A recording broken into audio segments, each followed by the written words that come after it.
ایک حدیث ہے کہ حضرت عمار یاسر کو ایک باغی گروہ قتل کرے گا، ٹھیک ہے، اور وہ حضرت عمار جو ہے ان کو جنت کی طرف بلا رہے ہوں گے اور جو باغی گروہ ہے وہ جہنم کی طرف بلا رہا ہوگا. اس بارے میں آپ کا کیا موقع؟ تو جناب حمزہ کے ایک قاتل کو حضور کہہ رہے ہیں ویشی کو کہہ رہے تیرا اسلام قبول ہے لیکن میرے سامنے نہیں آنا. تکلیف تو تھی نا جناب حمزہ کی، تکلیف تھی بالکل تھی. تو اگر اولاد محمد اگر قتل ہو رہی ہے تو اس پہ تکلیف نہیں ہوگی نا؟ ہونی چاہیے. آپ یہ سمجھتے ہیں ہم سیدنا امیر معاویہ کو سیدنا علی کے برابر سمجھتے ہیں؟ کہا جا رہا ہے یہی. ہم سیدنا علی کو اس امت میں نبی کے بعد چوتھے نمبر پہ سب سے افضل شخصیت مانتے ہیں. خلیفہ سمجھتے ہیں. خلیفہ نہیں، چوتھے نمبر پہ افضل. یار آپ بات کیسی بات کریں، بڑی بات کرتی کرنا. میں روافض سے یہ سوال کرتا ہوں آپ کی وضاحت سے کہ آپ یہ کہتے ہیں حضرت علی کو اس دن خلیفہ بھی بنایا تھا اور وہ غدیر ہم کے مقام پہ بنایا تھا، تو ابھی کہاں سے آ رہے ہیں؟ حجۃ الوداع سے آ رہے ہیں. وہاں تو 1,24,000 تھے، وہاں کیوں نہیں بنایا؟ قرآن پاک میں بنات کا لفظ ہے رسول اللہ صلی اللہ علیہ وسلم کا، کلی ازواجی کا و بناتی کا، کلی ازواجی کا و بناتی کا. بنات جمع کا صیغہ ہے، عربی میں بنت واحد ہے، یعنی کہ حضور کی واقعی بیٹیاں دو اور تھیں. میں آپ کو ایک بار قرآن کی دلیل دے رہا ہوں. دے دیا آپ نے. میں کہتا ہوں اللہ کہہ رہا ہے موبائل میں کیوں نہیں شامل؟ مرزا انجینئر جو ہے یہ ان کو اقلیت مانتا ہے، قادیانیوں کو مرتد نہیں مانتا. حالانکہ یہ مرتد ہے، ہمارا ایمان ہے کہ جو بندہ کلمہ پڑھ کے ختم نبوت کا انکار کرے وہ مرتد ہے. بلکہ اس نے ایک ویڈیو میں یہاں تک کہہ دیا تھا کہ قادیانی اہل کتاب سے تو بہتر ہے نا. آپ نے کبھی اہل سنت میں سے کسی شخص کو اہل بیت کی توہین کرتے ہوئے دیکھا؟ نہیں کو کرتے. لعنت ہے یار جو اہل بیت کی توہین کرے. اس کے اوپر آپ کو ایک بندہ نہیں نظر آئے گا، اس لیے ان کے دفاع کی ضرورت نہیں آتی. ہم تو یہ اوپنلی کہتے ہیں کہ جو اہل بیت کی توہین کرے اس کی زبان کو کاٹ ڈالا جائے، جو صحابہ کی توہین کرے کاٹ ڈالا جائے نا. آئے جائے اس بات کے اوپر ہم تو اتفاق کرتے ہیں، آپ بھی کر لیں. السلام علیکم پاکستان، میں ہوں آپ کا میزبان زین آسی اور آپ دیکھ رہے ہیں پوائنٹ آف ویو پاکستان. آج میرے ساتھ موجود ہیں صدر جمعیت اہل حدیث پاکستان جناب علامہ شام الہی صاحب. سوشل میڈیا پہ ان کی جو ویڈیوز ہیں وہ بہت ہی علمی اور ان کی گفتگو بھی بہت علمی ہوتی ہے. تو آج ان سے پہلے تو سر بہت شکریہ آپ کا، آپ نے اپنا قیمتی وقت ہمیں دیا. میری بڑی خواہش تھی آپ کے پاس آنا. اہلاً و سہلاً، مرحبا، آپ ہمارے پاس تشریف لائے، ہمارے لیے بھی خوشی کی بات ہے. اچھا علامہ صاحب، سب سے پہلے میں پوچھنا چاہوں گا کہ ابھی حال ہی میں جو ہماری وزیر اطلاعات ہیں مریم اورنگزیب صاحبہ، تو انہوں نے یہ الفاظ بولے ہیں کہ الحمدللہ اللہ کا فضل ہے کہ ہم نے اس عید پہ فلمیں بنائی ہیں اور آئندہ اور بھی بہتر فلمیں آئیں گی. بسم اللہ الرحمن الرحیم. یہ مسلمان ہیں جنہیں دیکھ کے شرم آئیں یہود. آپ دیکھیے کہ جس جگہ یہ کہنا چاہیے تھا کہ یہ شیطان کی نظر کرم سے ہوا، یہ شیطان کے فساد سے ہوا، یہ شیطان کی شرارت سے ہوا، وہاں پہ وہ یہ کہہ رہی ہے کہ اللہ کے فضل و کرم سے اس عید پہ 5 فلمیں ریلیز ہوئی ہیں. ان کو شرم کرنی چاہیے، ان کو اس بیان سے معذرت کرنی چاہیے. اور پھر اس سے بھی بڑھ کر بات، آپ نے تو صرف یہ بات کہی ہے، سینما کا افتتاح ہوا اور وہاں پہ دعا کی گئی ربنا آتینا فی الدنیا حسنہ. آپ مجھے ایک بات بتائیے، کیا اس دعا کا کیا ترجمہ کیا جائے؟ پھر لوگ کہتے ہیں منظور مینگل صاحب کا مذاق اڑاتے ہیں. منظور مینگل صاحب نے بالکل درست ترجمانی کی ہے کہ یہ تو ایسی دعا ہے اللہ تعالیٰ ہمیں بغیرتی میں مزید آگے بڑھا. یہ تو پھر وہی بات ہے نا. کم از کم میں یہ سمجھتا ہوں ایک نقطہ اور پوائنٹ یہ ہے کہ حرام جو اشیاء حرام، ان کو حرام سمجھنا چاہیے. آپ کسی چیز کو جب حلال کر لیتے ہیں نا، پھر وہ آپ کبھی اس میں اصلاح نہیں آپ کی ہو سکتی. مثلا آپ ایک چیز کو حلال سمجھ کے کر رہے ہیں، آپ کبھی درست ہوں گے؟ آپ ایک چیز کو حلال سمجھ رہے ہیں، آپ کی اصلاح ممکن ہی نہیں. آپ کم از کم فلم انڈسٹری کو، اس بے حیائی کے کلچر کو، اس لچر بازی کو حرام تو سمجھیں. بالکل. اگر آپ بنا رہے ہیں، آپ سب کو پتا آپ بنا رہے ہیں، آپ سود کھاتے ہیں، لیکن سود کو حرام تو سمجھیں. بالکل. آپ کے بینکنگ سسٹم میں سود ہے. اگر آپ یہ کہیں گے کہ جی سینما کلچر ہی جائز ہو گیا ہے اور اس میں اللہ کا فضل و کرم شامل ہے، تو میں یہ سمجھتا ہوں کہ ایک ناول ہوتا ہے بچپن میں کبھی پڑھا، اس کے اندر ایک جملہ یہ تھا کہ اللہ کے فضل و کرم سے میرا دھندا اس لیے چلتا ہے کہ میں وضو کر کے گھنگرو پہنتی ہوں. یہ وہی بات ہے کہ یہ یعنی آپ یہ دیکھیں، اب یہ جملے آ گئے ہیں. اور میں نے ایک دفعہ گزشتہ جمعے میں اس حوالے سے بات اٹھائی تو مجھے بعض ساتھیوں نے یہ بتایا ایسے اداکار موجود ہیں جنہوں نے یہ جملے بولے ہوئے ہیں کہ ہم اداکاری میں اس لیے کامیاب ہوئے ہم وضو کر کے اداکاری کرتے. تو نعوذ باللہ یہ ہمارا جو کلچر ہے اسلام دشمنی کے اوپر مبنی، اس کی بےخونی ضروری ہے. اور اس کے اندر آپ لوگوں کا بہت بڑا کردار ہے، میڈیا کا. اگر آپ لوگ ان لوگوں کو پروب کریں، ان لوگوں کا محاسبہ کریں اور ان لوگوں سے پوچھیں آپ نے یہ الفاظ کیسے کہے ہیں، تو امید ہے شاید وہ اس کے اوپر شرمندہ ہو کے معذرت کریں۔ اچھا، اور دوسرا سوال میرا یہ ہے کہ اسلام میں موسیقی کے حوالے سے کیا ہے؟ ایک حدیث ہمارے سامنے آتی ہے کہ حضرت ام عائشہ کو رسول صلی اللہ علیہ وسلم نے کہا کیا آپ نے گانے والی نہیں بھیجی، آپ کو نہیں پتہ یسر والوں کو گانے بجانے کا شوق ہے؟ اس حوالے سے تھوڑا سا علمی ہمیں بتائیں۔ زید بھائی، بنیادی طور پہ یہ جو فلسفہ اور مغالطہ معاشرے میں مشہور ہے، اس حدیث کے الفاظ ہیں جاریہ۔ جاریہ سے مراد یہ ہوتا ہے ایک ایسی بچی جو نابالغ ہو، جو اچھل کود کر رہی ہو۔ معاذ اللہ، آج کے نام نہاد موسیقی کو ماننے والوں نے اس بچی کو 6-7 سال کی جو اچھل کود کرتی ہے شادی بیاہ کے اوپر، آپ کی بیٹی ہو وہ بھی اچھل کود شور مچا سکتی، اس کو ایک 18-19 سال کی عورت بنا کے پیش کیا، اور معاذ اللہ پھر یہ پیش کیا کہ رسول اللہ صلی اللہ علیہ وسلم نعوذ باللہ اس کا رقص دیکھ رہے تھے۔ یہ بہت بڑا مغالطہ ہے۔ رسول اللہ صلی اللہ علیہ وسلم تو غیر محرم عورت کا چہرہ دیکھنا تو دور کی بات ہے۔ ایک مرتبہ ایک عورت نے پردے کی اوٹ سے آیات بیت کی تلاوت کے دوران ہاتھ کو آگے بڑھایا، تو رسول اللہ صلی اللہ علیہ وسلم نے کہا اے عورت اپنے ہاتھ کو پیچھے کر لے، میں محمد صلی اللہ علیہ وسلم کسی غیر محرم عورت کے ہاتھ کو بھی دیکھنا گوارا نہیں کرتا۔ تو آپ یہ تصور کر سکتے ہیں کہ رسول اللہ صلی اللہ علیہ وسلم نے رقص دیکھا ہو کسی بالغ بچی کا؟ یہ سراسر فتنے اور فساد کی بات ہے، ایک بات۔ دوسری بات، میرا ایک مرتبہ ٹی وی کے اوپر غامدی صاحب سے بھی اور مختلف علماء کے درمیان یہ ڈبیٹ ہوئی۔ انہوں نے کہا علامہ صاحب آپ جو قرآن کی آیتیں پڑھ رہے ہیں موسیقی کے رادے میں، یہ عبداللہ ابن مسعود نے قسم کھا کے کہا یہ موسیقی کے بارے میں، یہ صحابہ کے اقوال ہے، کوئی حدیث پیش کرے۔ میں کہا میں حدیث پیش کروں گا وہ بھی آپ نہیں مانیں گے۔ کہا بخاری کی ہوگی تو مانیں گے۔ یہ آن دی ریکارڈ، آن دی ریکارڈ ہے، ریکارڈ ہے اس ٹائم، وہ پروگرام ریکارڈڈ۔ تو میں نے بخاری شریف سے ایک حدیث پیش کی، ان قریب میری امت میں ایسی قومیں پیدا ہوں گی جو موسیقی کو حلال کر لیں گی۔ اب زین بھائی، دنیا کے کسی عالم سے آپ اپنے فہم سے چلیں بتائیں، میری امت میں ایسی قومیں پیدا ہوں گی جو موسیقی کو حلال کر لیں گی، جو شراب کو حلال کر لیں گی، جو ریشم کو حلال کر لیں گی۔ یہاں سے کیا ثابت ہوتا ہے؟ یہ حرام ہے۔ یہاں سے یہ بات ثابت نہیں ہو رہی، واضح ثابت ہو رہی ہے۔ تو پھر اس کا مطلب ہے انکار حدیث یہاں تک چلا جائے گا کہ اب بخاری شریف کا بھی انکار کر دیا جائے گا۔ یہ حدیث تو واضح ہے کہ میری امت میں موسیقی کو حلال کر دیا جائے گا، گویا حرام ہے تو حلال کیا جائے گا۔ تو یہ تو بڑی کلیئر کٹ اور آبویس بات ہے، امت مسلمہ کا اس بات کے اوپر اجماع رہا ہے۔ لیکن ایک ضمنی بات میں ضرور کہنا چاہتا ہوں، اس سے مراد یہ نہیں ہوتا کہ آپ یہ جو چڑیوں کی چہچہاہٹ ہے یا پتوں کا سرسرانا ہے یا فصلوں کا لہلہانا ہے، یہ جو آوازیں، یہ جو ساؤنڈ ہے، ان میں ریدم موجود ہے، لیکن یہ موسیقی کے اندر نہیں آتی۔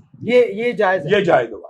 اچھا، داڑھی کے ساتھ بھی یہ بتا دیجیے گا کہ امامت جو ہے وہ داڑھی کے ساتھ ہی ہو تو امامت ہو سکتی ہے یا داڑھی کے بغیر بھی نماز کروا سکتے ہیں؟ بنیادی طور کے اوپر آپ سفر میں ہیں، آپ مسافر ہیں، یا آپ کہیں پہ جا رہے ہیں آ رہے ہیں، آپ 3-4 مسلمان ہیں، ان میں کلین شیو بھی شامل ہے، وہ امامت کرائے، اس میں کوئی حرج کی بات نہیں ہے، اس کی نماز قبول ہے۔ داڑھی شرط نہیں ہے نماز کے لیے، لیکن ایک متعین مسجد ہو، اس کا امام ایسے فاسق کو رکھ لینا جو ہر روز صبح اٹھ کے سنت رسول کو ذبح کرتا ہے، یہ مناسب بات نہیں۔ یہ اس کو کہتے ہیں اخلاقی پیرامیٹرز، یہ اخلاقی دائرہ کار ہے۔ لیکن پھر بھی اگر کوئی امام مسجد کلین شیو ہو، داڑھی چھوٹی ہو، تو اس کے پیچھے نماز جائز ہے، لیکن اس کو رکھنا کیا معقول اور مناسب ہے، یہ ایک اخلاقی دائرہ کار ہے۔ آپ یہ بات سمجھتے ہیں کہ ہر روز ایک بندہ ایک گناہ کرتا ہے اور اس کو امام مسجد بنایا جائے، آپ بھی چاہیں گے نہ بنے، میں بھی چاہوں گا کہ نہ بنے۔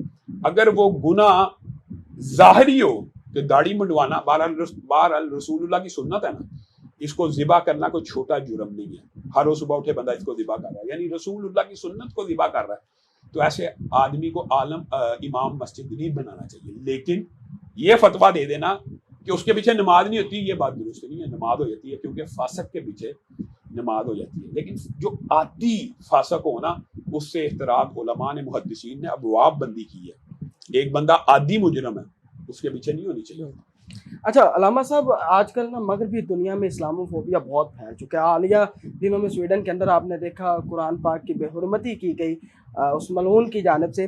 اب اور بھی بڑے جو ہمارے سیکولر اور جو ایتھیسٹ ہیں، جو کسی خدا کو نہیں مانتے، وہ ایک، اور جو اس میں فیمنسٹ بھی میں کہوں گا، جو ریڈیکل فیمنسٹ خواتین ہیں، ایک بڑا ہم پہ ایک پوائنٹ اٹھتا ہے، اور ہندوستان کے اندر بھی بڑی دفعہ اس پہ بات ہوتی ہے، اور انڈین میڈیا کے اوپر میں دیکھتا ہوں نا بڑا رونگٹے کھڑے ہوتے ہیں۔ حضرت اماں عائشہ کی عمر کے حوالے سے بڑا بڑا زیادہ نا یہ ہمارے علماء کا ہی میرے خیال سے، کیونکہ میں اس حوالے سے اہل حدیث مکتبہ فکر کا موقف کا قائل ہوں کہ انہوں نے ایج کو صحیح ثابت کیا.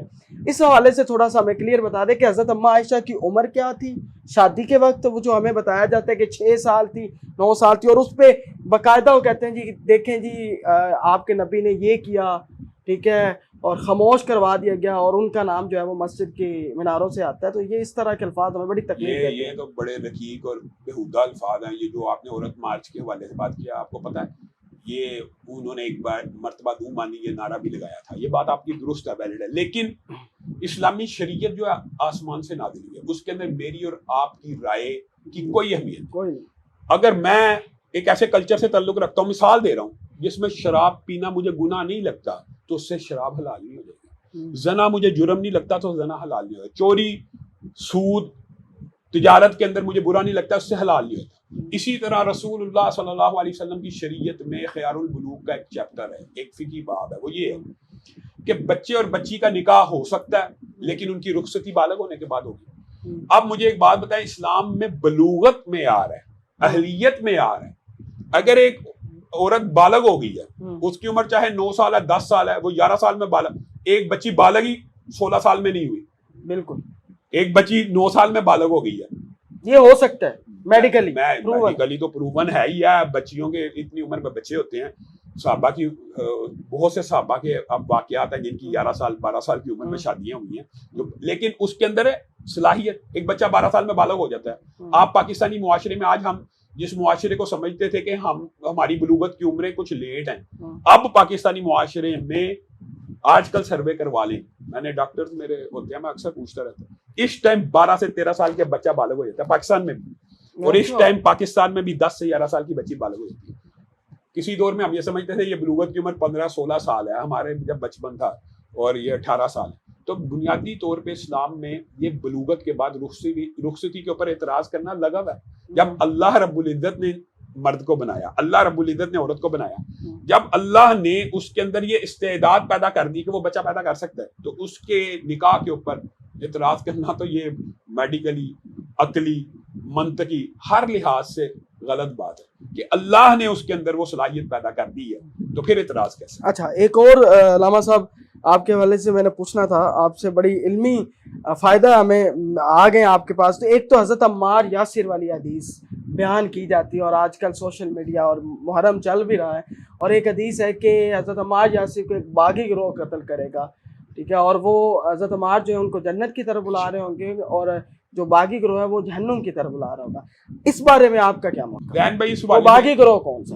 اس حوالے سے الحمدللہ میں نے اور علماء نے ڈیٹیل بیانات ریکارڈ کروائے، لیکن دکھ اور افسوس کی بات یہ ہے وہ سننے کو تیار نہیں ہے. چلیں آپ کی وساطت سے ایک مرتبہ پھر جواب دے دیتے ہیں. اس حدیث کو 28-12 کا نمبر دیا گیا. پہلی بات تو یہ ہے، یہ جو نمبرنگ کا کنسیپٹ ہے نا، یہ اسلام میں نہیں ہے. اچھا، ہاں، مطلب 28-12 آپ حدیث پڑھ کے سنائیں کہ یہ رسول اللہ صلی اللہ علیہ وسلم نے کہا یہ 28-12 نمبر ہے جی، انٹرنیشنل نمبرنگ. یہ بھی ایک آپ سمجھیں کہ رانگ نمبر ہونے کی سب سے بڑی نشانی ہے. یہ محدثین کے 1400 سال میں کہیں اسلوب نہیں ملتا. مثال دے رہا ہوں، 28-12 تو ہر بندے کو یاد ہو سکتا ہے.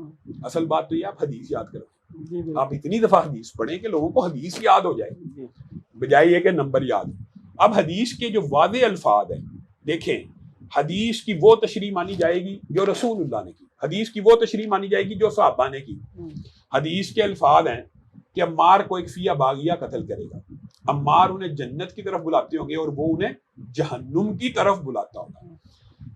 اس کی ٹرانسلیشن، اس کی تطبیق کس گروہ پہ ہوگی یہ صحابہ نے فیصلہ کر دیا ہوا ہے. امت کا اجماع ہو چکا ہوا ہے. 1400 سال سے یہ بات طے شدہ ہے. اس کے اندر اس باغی گروہ کو یہ کہنا کہ وہ سیدنا امیر معاویہ کا گروہ تھا، یہ سب سے بڑا علمی خیانت اور جرم ہے. آپ حدیث تو یہ صحیح ہے، لیکن اس حدیث کی من گڑت باطل تشریح اور تعویل کس قدر بڑا جرم ہے کہ اچھا یہ حدیث بیان کی، آگے چلے ساتھ ہی یہ حدیث بھی موجود ہیں. آپ حیران رہ جائیں گے، یہ حدیث تو رافضی ذہن کے لوگ بیان کرتے ہیں لیکن اگلی حدیثیں نہیں بیان کرتے، جس میں رسول اللہ صلی اللہ علیہ وسلم، میں آپ کو حدیث بیان کروں گا آپ کا سارا کنسیپٹ ہی کلیئر ہو جائے گا. رسول اللہ صلی اللہ علیہ وسلم نے فرمایا یہ میرا بیٹا حسن سردار ہے. اللہ کے رسول یہ کیوں سردار ہے؟ یہ مسلمانوں کے دو عظیم گروہوں میں صلح کروائے گا. یہ بھی بخاری ہی کے الفاظ ہیں. بالکل ہے. اب بات سمجھیں, یہ میرا بیٹا سردار ہے. یہ کیوں سردار ہے؟ سرداری کی وجہ بیان کی. صلح حسن, صلح حسن یہ اتنی بڑی قربانی دے گا کہ یہ مسلمانوں کے دو عظیم کا لفظ بھی رسول اللہ کا ہے اور مسلمانوں کے گروہوں کا بھی لفظ رسول اللہ کا ہے. مسلمانوں کے دو عظیم گروہوں کے درمیان صلح کروا دے گا. اب آپ نے مجھے بتانا ہے کیا حضرت حسن نے سیدنا امیر معاویہ کے ساتھ اس حدیث کو ان کو نہیں تھا پتا کہ فیہ باغیہ کون ہے اور اس کو فیہ باغیہ والی احادیث صحابہ کو نہیں تھا علم؟ صلح کروا دی. کیا حضرت حسن نے اپنا ہاتھ سیدنا امیر معاویہ کے ہاتھ میں دے دیا جو جہنم کی طرف بلانے والے تھے؟ سیدنا حسن نے امیر معاویہ کو بڑا نہیں مان لیا. سیدنا علی نے ابو بکر عمر و عثمان کو بڑا مان لیا. میں آپ کو یہ ایک بات بتاتا ہوں, یہ آپ اگر عقلی اور فکری طور پہ سوچیں گے نا تو آج معاشرے میں اللہ کے فضل سے ایسی اویئرنیس آ گئی ہے کہ آج میں اور آپ سیدنا ابو بکر, یا شرائط کی بھی بات نہیں میں ایک منٹ بعد میں آتا ہوں, سیدنا ابو بکر, سیدنا عمر, سیدنا عثمان کے خلاف آپ اہل سنت برداشت نہیں کرتے بات. لیکن ایک دور تھا جب ان کے خلاف بھی باتیں ہوتی تھی, ان کے اوپر بھی سب و شتم ہوتا تھا. امی عائشہ کے بارے میں, امی حفصہ کے بارے میں, سیدنا ابو بکر و عمر کے بارے میں بھی تبرہ اس ملک میں ہوتا رہا ہے. آصف الرضا علوی آپ کو پتا فرار ہوا سیدنا ابو بکر کے بارے میں بکواس کر کے ملک سے بھاگ گیا ہوا. اب آپ یہ سوچیں کہ حضرت علی نے ان تینوں کو بڑا مانا, ان کی خلافت کو مانا. سیدنا حسن نے سیدنا امیر معاویہ کو بڑا مان کے صلح کرا دی. اس وقت سیدنا امیر معاویہ پورے جمی مسلمانوں کے اجماعی خلیفہ بن گئے. وہ تو نکلے تھے گروپ لے کے, جنگ کے لیے نکلے تھے, لیکن آگے سے صلح کیوں آفر ہوئی یہ بھی ایک بتایا. اچھا, پھر دوسری بات یہ ہے کہ یہ واقعہ حضرت علی کی جنگوں کے بعد کا کہ پہلے کا؟ یہ بات کیا تو یہاں سے اس باطل فتنے اور فساد کی جڑیں کھوکھلی ہو جانی چاہیے. سیدنا حسن نے ان جنگوں کے بعد صلح کی ہے کہ پہلے کی ہے؟ بات. اس کے بعد بھی کوئی اعتراض باقی رہ جاتا ہے کہ سیدنا حسن نے مسلمانوں کے دو عظیم گروہوں کے درمیان صلح کروائی, اور اگر ان کا یہ مغالطہ مان لیا جائے وہ گروہ جہنم کی طرف بلانے والا سیدنا امیر معاویہ, امی عائشہ کا, طلحہ اور زبیر کا تھا. معاذ اللہ ثم معاذ اللہ. آپ کو پتہ تو وہ گروہ کون سا ہے پھر؟ ہاں, وہ جو گروہ ہے وہ اس کے بارے میں بھی اجماع امت ہے کہ جہنم کی طرف بلانے والا گروہ صحابہ کے دور میں ایک ہی پیدا ہوا, وہ گروہ تھا خارجیوں کا. اور یہ اجماع امت ہے کہ اس حدیث سے مراد خارجی ہیں. اور مار کس جنگ میں شہید ہاں, یہ اب یہ دیکھیں سیدنا طلحہ کس جنگ میں شہید ہوئے ہیں, سیدنا زبیر کس جنگ میں شہید ہوئے ہیں. ہاں, اب بات سمجھ میں آپ کو بڑی آسانی سے دیکھیں, جو بندہ کچھ آپ کو نالج ہے نا آپ اس لیے بڑی آسانی سے اس بات کو ریڈ کریں. سیدنا طلحہ اور زبیر شہید ہوئے ہیں اشرا مبشرہ کے ساتھ. اشرا مبشرہ کے ساتھ بھی ہیں. زبیر کو کیا کہا تھا رسول اللہ نے؟ میرا حوالی ہے. طلحہ اشرا مبشرہ میں سے ہیں. امی عائشہ کے بارے میں رسول اللہ نے کہا یہ جنت میں بھی میری بیوی ہے. جنگ جمل کا. اب مجھے بات بتائیں کیا ان کے شہادت کا ذمہ دار حضرت علی؟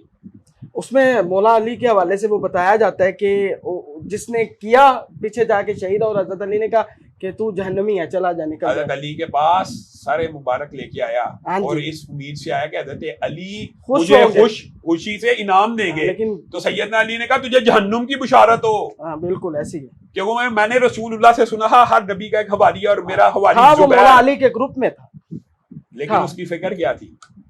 خارجی تھا. اسی لیے میں خارجی دونوں طرف تھے. میں یہ خارجیوں نے سیدنا عمار کو اس لیے شہید کیا کہ وہ پروپیگنڈا کر سکے. آپ یہ دیکھیں کہ سیدنا امیر معاویہ سے صلح کیوں کی؟ جہنم کی طرف بلانے والے گروہ سے صلح ہو سکتی ہے؟ نہیں ہو سکتی. اور وہ بھی سیدنا حسن جیسا شرائط پہ کی نا جی, شرائط وہ بھی مجھے میں بتاتا ہوں. چلے صلح حسن کی جو شرائط ہیں ان کی کوئی ایک سند لا دی جائے. یہ تو ساری جھوٹی ڈکوسلے کی سند نہیں ہے. جو بندہ یہ دعویٰ کرتا ہے وہ آج تک سند نہیں پیش کر سکا. اس کی سند یہ ہے کہ ٹی وی اور میسج فلم میں کیوں فلمایا گیا ہے. اس طرح کی باتیں سند نہیں ہوتی, یہ بے سند باتیں ہیں. اور پھر دوسری بات یہ ہے کہ مثال دے رہا ہوں, اگر شرائط بھی تھے تو کیا یہ سیدنا یہ رسول اللہ کا فرمان نہیں ہے مسلمانوں کے دو عظیم گروہ ہیں؟ اور پھر بتائے عقیدے, پھر کیا سیدنا زبیر اور طلحہ کی معین جنتیوں کی بشارت نہیں؟ وہ سیدنا امیر معاویہ کے گروہ میں نہیں تھے؟ دونوں گروہوں میں صحابہ شامل ہیں, دونوں کا عقیدہ سیم ہے. اختلاف تو سیدنا عثمان کے قاتلوں کو پکڑنے کا ہے. یہ عام فہم بات تھی جس کو جان بوجھ کے الجھایا گیا. یہ سیاسی اختلاف کا ہو جانا. دو سگے بھائیوں میں مجھے بتائیں, ایک بندہ اگر کسی اور پارٹی میں ہوتا دوسرا کسی اور پارٹی میں ہو تو یہ تو سیاسی اختلاف ہے. تو وہاں پہ بھی سیدنا عثمان کے قتل کے اوپر کہ ان کے جو قاتلین ہیں ان کو پکڑنے کے اوپر مسلمانوں کے 2 گروہ بن گئے, ان کا آپس میں سیاسی اختلاف ہو گیا. کیا یہ اختلاف عقیدے کا تھا؟ کیا سیدنا امیر معاویہ, امی عائشہ, طلحہ اور زبیر جہنم کی طرف بلانے والے تھے؟ اس سے بڑا فتنہ اور فساد کیا ہو سکتا ہے؟ اچھا, اور اس کے علاوہ ایک حدیث ہے صحیح مسلم کی جس میں حضرت سعد بن ابی وقاص اشرا مبشرہ کے صحابی ہیں ماشاءاللہ, بڑا نام ظاہر ہے ظاہر. اور ان سے مروان جو کہ گورنر ہے مدینہ کا, وہ کہتا ہے کہ ابو طراب پہ شب و ستم کرو, اور یہ تقریباً لگاتار 5 حدیث ایک دوسرے کے اوپر, اس پہ بھی آپ بتا دیں. میں آپ کو ایک بات تو آپ نے جس حدیث کا ذکر کیا صحیح مسلم کی, اس کا بھی اس نے کوئی نمبر بنایا ہوا 62 یا 62 ہے. یہ کتنا بڑا دیکھیں دھوکہ ہے. یہاں پہ آل مروان کا ایک آدمی حدیث پڑھ لے, چیلنج ہے, یہاں سے وہ ثابت کر دے اس بندے کا نام کہ جس نے سب و شتم کا حکم دیا, وہ اس بندے کا واقعی مجہول ہے, اس بندے کا نام ہی تاریخ میں موجود نہیں ہے. رجل من آل مروان کی حدیث کے الفاظ ہیں کہ آل مروان, آپ نے تو مروان کا سیدھا نام لے لیا, آل مروان میں سے ایک آدمی نے کہا. یہ تو عربی کی گردانیں ہیں, اس کا مطلب آپ بات سمجھیں, یہ اتنا دھوکہ ہے, اتنا فساد اور یعنی کہ فراڈ ایک ہے. لفظ کی اتنے معنی نہیں, مجھے ایک بات دیں, آل مروان سے مراد تو مروان ہو ہی نہیں سکتا. اس سے مراد چلو اولاد مروان, اور پھر اولاد مروان میں سے کوئی ایک شخص سب و شتم کا حکم دے بھی سکتا ہے, اس میں کوئی مجھے ہمیں اچنبے کی بات بھی نہیں لگتی. لیکن مراد یہی ہے یہاں پہ بھی. اس کی مزید تفصیل اس لیے نہیں کرنی چاہیے, تشریح اس لیے نہیں کرنی چاہیے, وہ بندہ مجہول ہے, ہمیں پتہ ہی نہیں وہ صحابی ہے, تابعی ہے, تبع تابعی ہے. رجل من آل مروان, آل مروان کے ایک شخص نے حکم دیا کہ آپ ان کو برا بلا کیوں نہیں کہتے. اب بتائیں اس حدیث کا یہ کہاں سے ٹرانسلیشن آئی؟ اس حدیث کی ٹرانسلیشن یہ کرتے ہیں کہ مروان نے حکم دیا تھا, بنو امیہ نے حکم دیا تھا سب و شتم کرنے کا. یہ بھی جھوٹ ہے, بنو امیہ نے نہیں کیا. میں آپ کو ایک بات بتاتا ہوں, کیا بنو امیہ اگر رسول اللہ صلی اللہ علیہ وسلم کے مخالف انہوں نے پورٹری کیا ہوا خاندان تھا, تو رسول اللہ اپنی بیٹی, ایک نہیں 2 بیٹیاں بنو امیہ میں دیتے. بنو ہاشم میں تو ایک بات کر رہے ہیں, ہاں تو پھر بنو امیہ میں 2 بیٹیاں دی, اس پہ بھی بنو ہاشم میں 1 بیٹی دی. اختلاف کیا جاتا ہے کہ یہ بیٹیاں حضور کی نہیں ہیں, ایک ہی بیٹی ہے. وہ تو صرف روافظ کا ہے نا, جواب تو دینا نا. اہل سنت کا تو یہ اجماعی موقف ہے, اجماعی کہ رسول اللہ کی 4 بیٹیاں. اور یہ قرآن, میں آپ کو یہ قرآن سے بھی ثابت کر سکتا ہوں. قرآن پاک میں بنات کا لفظ ہے رسول اللہ صلی اللہ علیہ وسلم کا, کلی ازواجی کا و بناتی کا, کلی ازواجی کا و بناتی کا. بنات جمع کا صیغہ ہے, عربی میں بنت واحد ہے, یعنی کہ حضور کی واقعی بیٹیاں 2 اور تھیں. میں آپ کو ایک بار قرآن کی دلیل دے رہا ہوں, دے دیا آپ نے. میں کہتا ہوں اللہ کہہ رہا ہے موبائل میں کیوں نہیں شامل, کلی ازواجکا و بناتکا و نسائکا. بالکل بنات آ گیا. اب مجھے بتائیں, بنات تو کم از کم 3 کے اوپر دلالت کرتا ہے, کم از کم 3 کے اوپر. بالکل تیز جب آ جاتا ہے تو وہ نہیں, وہ جمع ہے, جمع کی عربی میں واحد اور تثنیہ کے لیے الگ سیگا اور جمع کے لیے. تو اس دلیل کو تو رافضی بھی نہیں ریجیکٹ کرتے, اور ان کے اندر جو ایک خاص گروہ ہے جو 4 بیٹیوں کا قائل ہوا ہے, وہ قرآن پاک کی اسی دلیل سے ہوا ہے کہ قرآن پاک میں اللہ تعالیٰ نے بیٹیاں جمع کا ذکر کر دی ہے. تو ویسے بھی جو آپ نے بات کی نا مباہلے کی, میں آپ کو ایک بات بتاتا ہوں, یہ انسان کو اختیار ہوتا ہے کہ اپنے اہل میں سے کن لوگوں کو لے کے جانا. یہ تو آپ اپنے ایک مجھے مطلب میرے چھوٹے بھائی کو فیورٹ سمجھتے ہیں. نہیں, فیورٹ نہ بھی سمجھیں. مثال دے رہا ہوں, آپ کا میرا مباہلہ ہے, میری 3 بیویاں 16 بچے ہیں, ان میں سے میں 2 بیویاں 1 بیوی 2 بچے لے کے چلا جاؤں. یہ ہوتا ہے یہ مسئلہ, اس لیے یہ دلیل تو بالکل ہی بوگس. اچھا, دوسرا انجینئر صاحب نے جی آپ دونوں بھائیوں کو آن دا جو کیمرہ ہے نا جی, انہوں نے ویڈیو کے اندر بنو امیہ کا, وہ لفظ میں نہیں بولوں گا, میں نے اس لیے بڑا اچھا اخلاقی لفظ چنا ہے, سپورٹر کا, اور آپ کو ناسبی کہا ہے. اس بارے میں آپ کیا کہنا مجھے ایک بات بتائیں, جس بدبخت شخص سے صحابہ نہیں بچے, جس بدبخت سے ائمہ دین نہیں بچے, جس سے امام ابن تیمیہ نہیں بچے, جس سے احمد رضا خان نہیں بچے, جس سے کوئی, میں اب یہ اگر بات کہوں تو یہ بھی درست ہے, جس سے نبی نہیں بچ سکے, کہ جن کو وہ کل کا چھوکرا کہتا ہے اور اس کے اوپر ڈٹ گیا ہے, بجائے یہ کہ کہتا سلپ آف ٹنگ ہے جی, یہ میں نے اردو زبان میں کہا تھا, یہ وہ ڈٹ گیا, اور بعد میں اسی کی ویڈیو ہے, یہ مولوی کتنے بدتمیز ہے, مجھے کل کا چھوکرا کہتے ہیں. بھائی اس کا مطلب ہے آپ کو کل کا چھوکرا کہا جائے, آپ کو وہ تکلیف دیتا ہے, آپ نبی کو کہیں تو تکلیف نہیں دیتا. تو جو انبیاء کے بارے میں یہ کہ جو حضرت حسن حسین کے بارے میں کہہ دے وہ تو شاہی کوئی نہیں نبیان سامنے, اور نبیوں کے بارے میں کہہ دے نبی تو شاہی کوئی نہیں, اور وہ ظاہر یہ کرے کہ میں توحید بیان کر رہا ہوں. یہ کون سی توحید ہے؟ کیا نبی شاہ نہیں ہوتے؟ نبی اللہ کے محبوب بندے ہوتے ہیں. اس کو پتہ نہیں توحید ابلیس نے سکھائی ہے, نبی تو شاہی کوئی نہیں. آپ اس کو جس مردی طرح جسٹیفائی کرنے کی کوشش کریں, نبی اللہ کے محبوب بندے ہیں, اللہ کے محبوب ہیں. یہ کہنا کہ نبی کوئی چیز نہیں اللہ کے سامنے, اللہ کے سامنے نبیوں کا مقام و مرتبہ ہے. اللہ رب العزت نے ان کو یہ فضیلت دی ہوئی ہے. پھر یہ دعوے کرنا, یہ تو اس کے خلاف, اس کے پیچھے ایک لابی ہے جو اس کو سپورٹ کر رہی ہے. ورنہ اس طرح کی سری گستاخیاں پاکستان کی تاریخ میں کسی نے نہیں کی.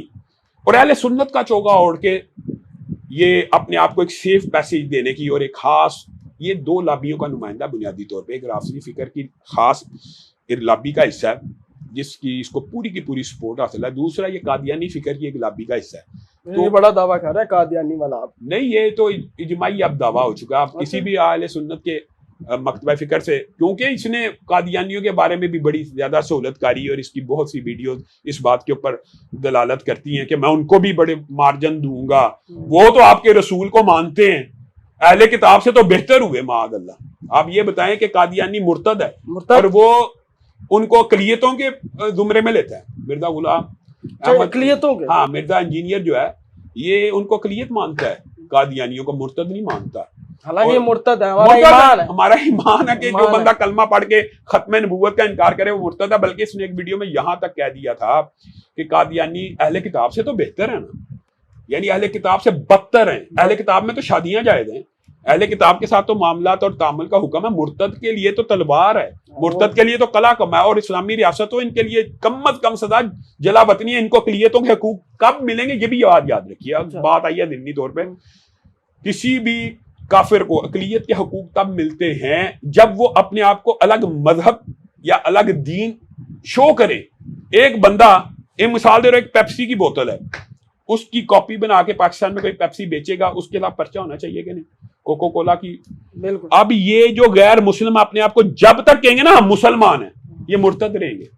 یہ اپنے آپ کو الگ دین الگ مذہب کا پیروکار بنا لیں جیسے سکھوں نے کیا, جیسے دیگر مذاہب, تو اب بھی ان کو اقلیتوں کے حقوق مل سکتے ہیں. لیکن یہ جب کہیں گے نہیں ہم ہیں بھی مسلمان, تو پھر تو اب مرتد ہے. یہ بنیادی اختلاف ہے جس کی عقل میں اتنا سا بھی نہیں آتا. اور دوسری بات یہ ہے کہ یہ چاہے گالیاں نکالتا رہے, ہمیں لوگ ویڈیوز بھیجتے رہتے ہیں, تو اس کے خلاف آپ کو پتا پرچے بھی کروائے, لیکن اس کے پیچھے ایک مضبوط لابی ہے. اور ہم انشاءاللہ کوشش کر رہے ہیں کہ اس لابی کو قائل کیا جائے کہ اس کی سپورٹ بند کر دی جائے. جواب آ رہے ہوتے ہیں آپ کے. میں آپ کو ایک بات بتاتا ہوں, ہم اس لابی کے ساتھ بھی انٹریکشن میں ہیں کہ آپ اس کو اتنا سپورٹ نہ کریں, اس کو گرفتاری کریں. پیر افضل قادری نے جو ساری کمپین چلائی, ہم ان کے ہمراہ ہیں, ان کے ساتھ. پہلی دفعہ ہوا ہے کہ اہل حدیث اور بریلوی دیوبندی مطلب میں نے آپ کی طرف سے خادم رضوی صاحب کے حوالے سے بڑے اچھے الفاظ ممبروں پہ بیٹھ کے آپ نے بات بتائیں, جو پہلے کبھی نہیں ہوا. بریلویوں کے حوالے سے اہل حدیثوں کا ہمیشہ وہ ایک رہتا ہے, چلو دیوبندیوں کا یہ اصل میں نا یہ بھی ایک مسکنسپشن ہے. اللہ کے فضل و کرم سے اہل حدیث دیوبندی اور بریلویوں نے 1977 میں بھی 71-72 میں بھی مشترکہ تحریکیں چلائی ہیں, لیکن چونکہ وہ عرصہ پرانا تھا, نوجوانوں کو نہیں پتا,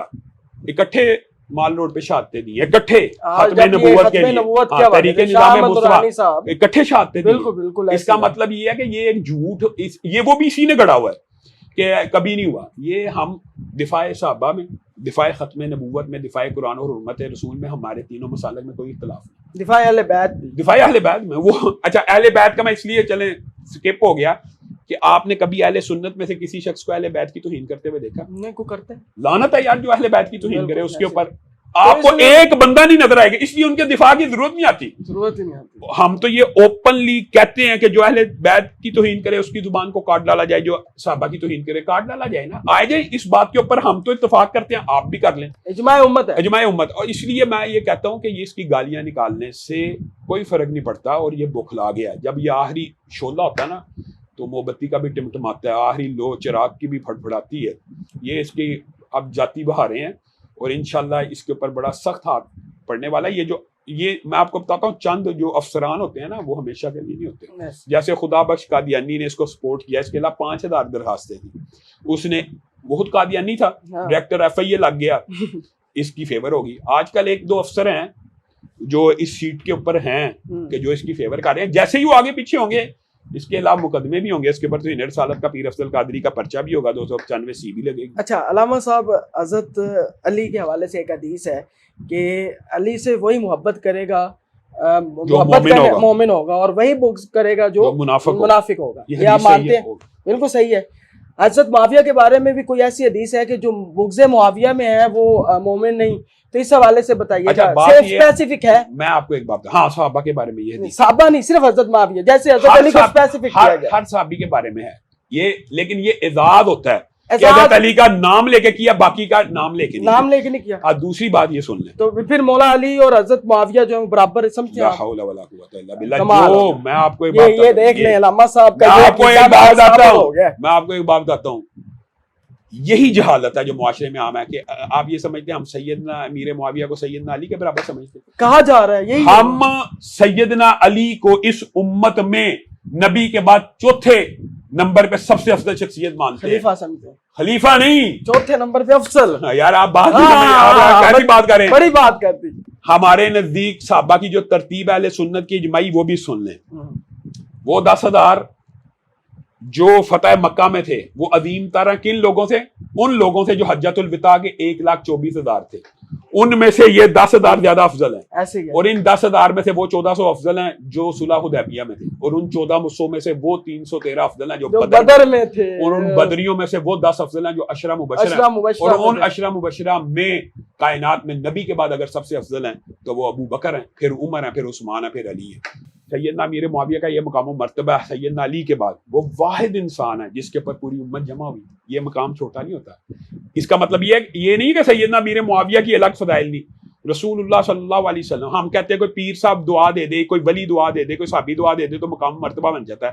سیدنا امیر معاویہ کو تو رسول اللہ نے دعا دی ہے, اللہم اجعلہ ہادیا ومہدیا واہدی بھی, اللہ اس کو ہادی بنا, اللہ اس کو مہدی بنا, اللہ اس کے ذریعے لوگوں کو, یہ صحیح احادیث ہیں. اور پھر اللہم علم معاویۃ الکتاب, حدیث کا نام لازمی ہے, کتاب کا نام لازمی صاحب. یہ ساری احادیث اہل سنت کے ہاں صحیح ہیں. اس کی کوئی رد کرے رافضی کرے تو کرے, اہل سنت کی تو صحاح ستہ کے اندر یہ حدیث موجود ہے. حتیٰ کہ یہ حدیث بھی موجود ہے کہ رسول اللہ صلی اللہ علیہ وسلم نے حضرت امیر معاویہ کو ایک دن کہا کہ امیر معاویہ ایک وقت آئے گا کہ آپ کو خلافت, یعنی اس حدیث کے الفاظ میں خلافت تک کا اشارہ ہے, اس وقت آپ نے اللہ سے ڈرتے رہنا. تو رسول اللہ کو تو وحی کے ذریعے پہلے بتا دیا گیا سیدنا امیر معاویہ نے خلیفہ بننا ہے. اور کیا بخاری شریف کی حدیث میں نہیں بتایا گیا یہ میرا بیٹا صلح کروائے گا؟ کس سے کروائی ہے یہ میرا بیٹا صلح؟ کس نے؟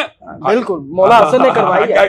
تو حضرت حسن نے جو آخری تھی کہ اپنے خاندان میں سے کسی کو خلیفہ نہیں چننا, ایک شرط تھی. یہ شرط ہمیں دکھائی جائے. دوسری بات یہ شرط اس لیے انویلڈ ہے اور جھوٹ کے اوپر مبنی ہے کہ سیدنا حسن یہ شرط کیسے لگا سکتے ہیں جبکہ وہ خود حضرت علی کے بیٹے ہیں. آپ ایک عقلی منطقی بات بھی کیا کریں. پہلے حضرت حسن کو ہم خلیفہ راشد مانتے ہیں کہ نہیں؟ پہلے مانتے ہیں نا اہل سنت. وہ علی کے بیٹے تھے کہ نہیں؟ آپ مجھے بتائیں. لیکن مرتبے میں تو میں کہتا ہوں مقام و مرتبے کی بات نہیں ہو رہی, لیکن کیا وہ ایسی غیر شرعی شرط؟ نہیں, میں یہ بات آپ کو یہ پوائنٹ بتانا چاہتا ہوں, اگر اسلام میں یہ غیر شرعی شرط تھی تو حضرت حسن خود بیٹے تھے علی کے. یہ غیر شرعی نہیں ہے, اس لیے یہ ہو ہی نہیں سکتا کہ وہ کوئی غیر شرعی شرط لگاتے. اگر ہے شرط تو ہمیں دکھائی جائے.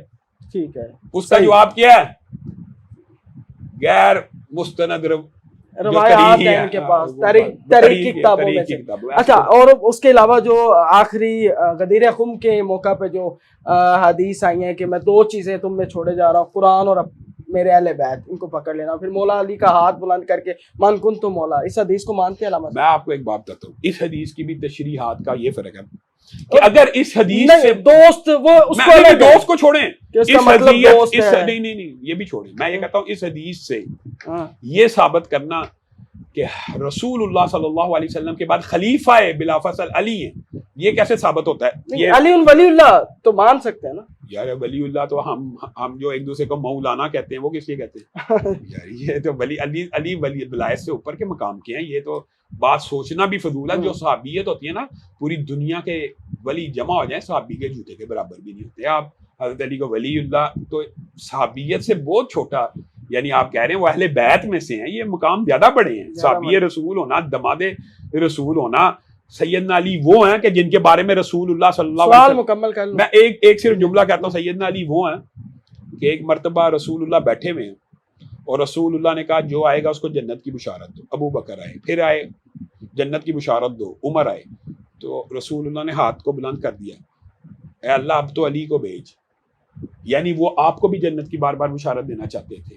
تو حضرت علی کا مقام یہ ولی اللہ وغیرہ سے بہت بلند ہے. لیکن یہاں سے یہ اخذ کرنا، میں روافض سے یہ سوال کرتا ہوں آپ کی وضاحت سے کہ آپ یہ کہتے ہیں حضرت علی کو اس دن خلیفہ بھی بنایا تھا اور وہ غدیر ہم کے مقام پہ بنایا تھا، تو ابھی کہاں سے آ رہے ہیں؟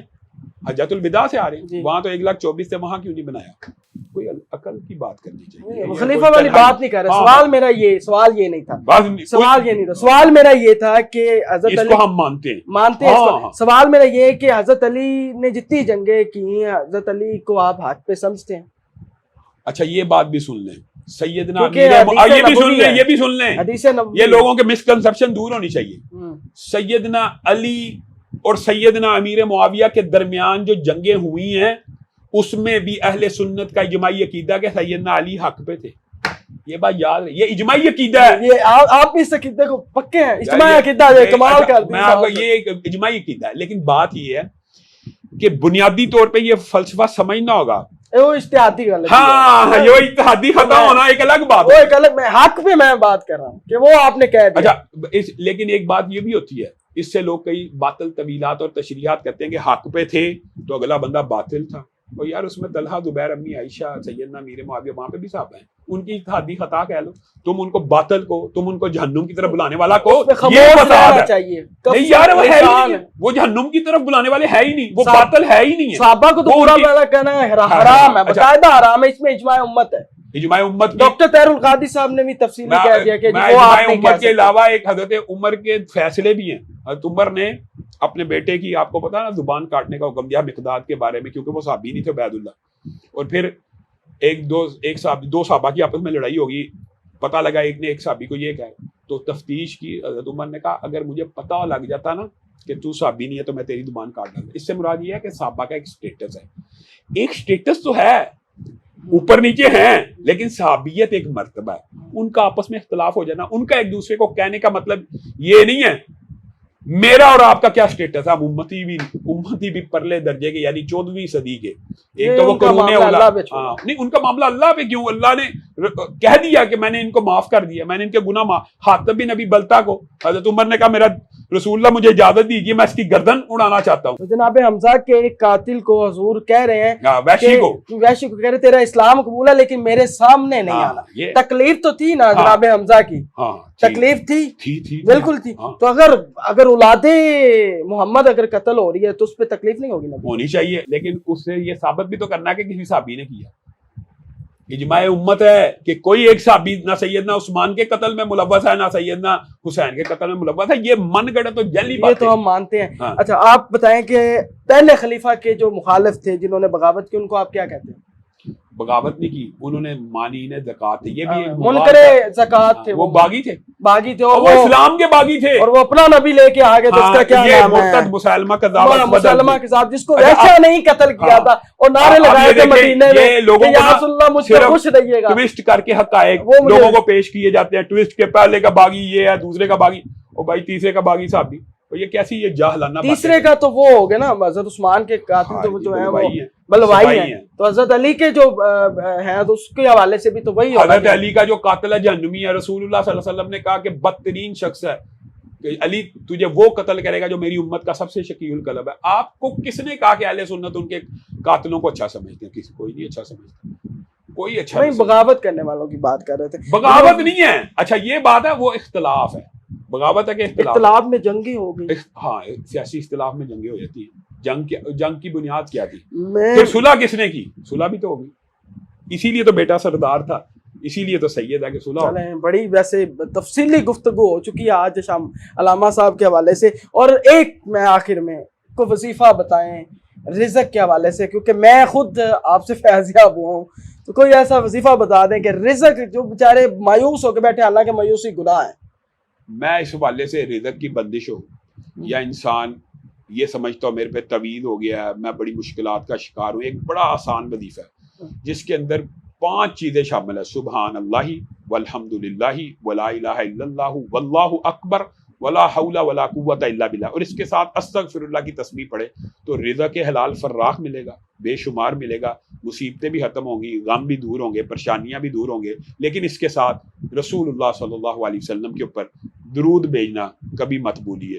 والسلام علیکم ورحمۃ اللہ وبرکاتہ۔ جی بالکل، یہ آج کی ویڈیو تھی، اور علامہ صاحب کے حوالے سے میں کہتا ہوں کہ آج ایک ایک چیز کلیئر ہو چکی ہے، اور یقین کریں اتنا مزہ آیا مجھے، اور میں تو اب ان کا فین ہو چکا ہوں، بڑا امپریس ہو کے جا رہا ہوں۔ میں پہلی دفعہ کسی اہل حدیث مکتبہ فکر سے تعلق رکھنے والے عالم سے میں اتنا مطلب امپریس ہوا ہوں جی آج تک، کیونکہ میرا تعلق ایک بریلوی خاندان سے ہے، کٹر میرے ابا جی جماعت اہل سنت کے صدر ہیں ڈسٹرکٹ کے اکاڑا کے، ٹھیک ہے، اور بڑے پرانے نقش بندی ہیں ماشاءاللہ۔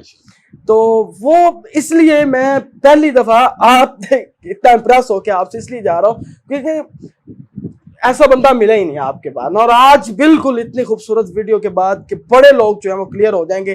اور اس ویڈیو کو زیادہ سے زیادہ شیئر کیجیے گا۔ اپنے میزبان زیان آصف کی اجازت ہے، اللہ حافظ۔